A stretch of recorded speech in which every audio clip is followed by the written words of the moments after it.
Hey tubers, welcome back. It is a hot one today. What we're going to be doing is we got the 1915 up on the stand. That box full of parts that I showed you, that's what we got to put on today. I may have to do some relocating because this had the duals on it here. I may have to get my coil pack and relocate it. I'm not sure, but we got to get that IDF on here today at 40. I've got to get these lines go to my oil cooler and oil filter. I've got to get this extended. My oil pressure line, it's not long enough. I'm about 3 inches short. Just got a few things to do, but we're going to get started getting a carb on it. We'll see if we can't get this thing fired up today. Alright guys, before I pull these intakes off, I want to take my vacuum, sweep around a little bit, make sure no debris gets down in my cylinders.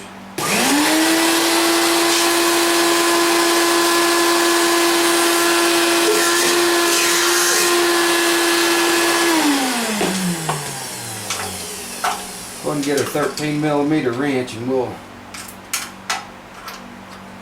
get these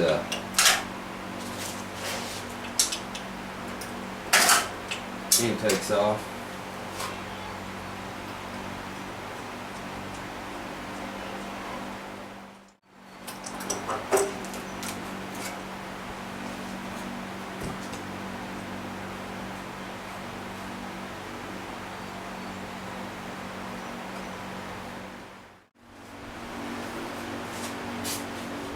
Alright tubers, what I need to do is to get my plenum on here, and it's easier for me. I got it timed optimally, and I just marked it. I just put a mark on the case, mark on my clamp, and a mark on my distributor. I took the nut off right here. Now I can just pop it out and have it out of the way. It's just one of those let me get my cap off here. It's just one of those things that makes it easier for me to get in and get my work done. I've got a clear space. Like I said, I need to clean this engine up really bad. When you saw the oil filter fiasco, when the oil filter blew and it threw oil all over my engine, a lot of it I couldn't get back in and wipe off, and it's collected dirt, so on and so forth, but it'll clean off. It's just a matter of having time to do it, I suppose. I'm really thinking I might have to relocate this. I hope not, but we'll see. It's no big deal if I have to. It's just another step. So how the plenum, see how the plenum's going to fit here. Yeah, see, I've got some relocating to do. I'll get this out of the way. I'll pop this off, and then we'll carry on. I kind of figured I might have to, just by the way things looked. So, got Allen screws that hold this on here.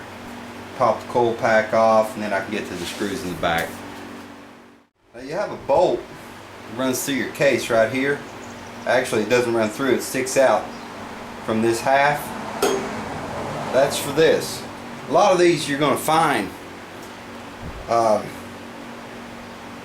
I've found, I'll put it that way, over my years with these Volkswagens, I've seen people make these. This doesn't line up, or they'll just put a notch down here and they flop around. CB Performance has got this down. It lines up just perfect. The plenum lands just exactly where it's supposed to be. You've got let me clean that nut up there real quick. It's got a little bit dirty here.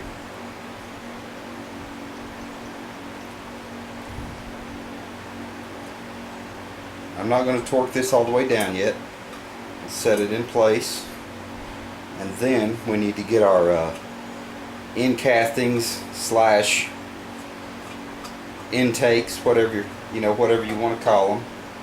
After I get everything in place and where I want it to be, I can tighten that nut up.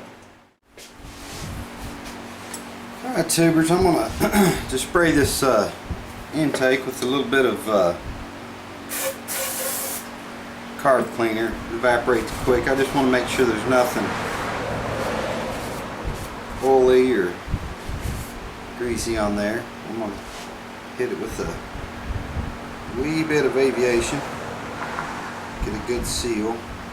I don't like putting anything necessarily on the head side of it. It's just too hard to clean off, and to be honest with you, the gaskets should do their job on this, but it's just a little safeguard, I guess you say.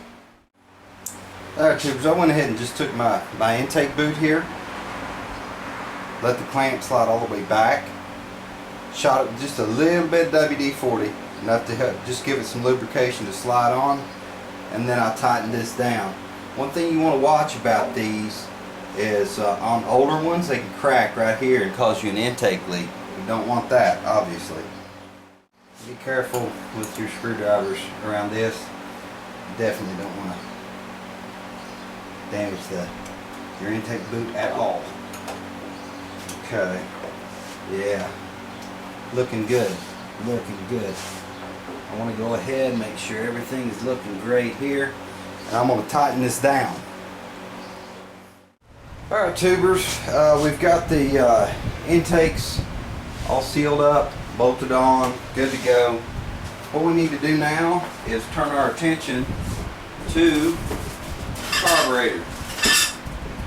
Got all my gaskets, instructions, and parts in here.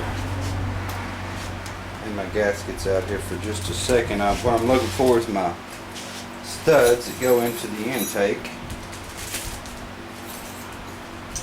There we go. Alright. Need to grab a little thread locker.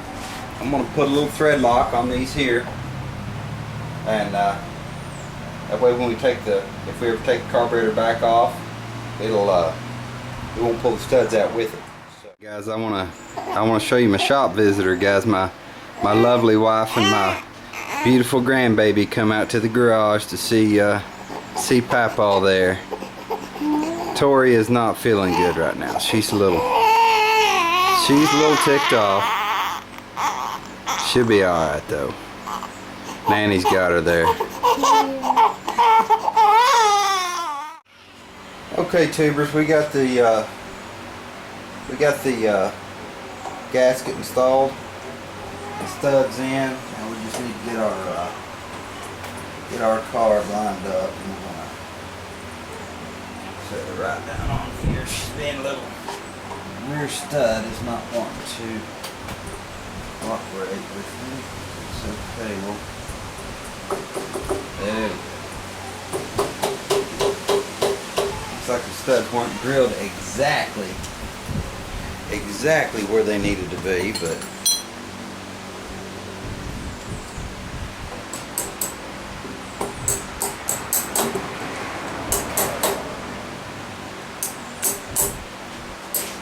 they'll tap it down on there.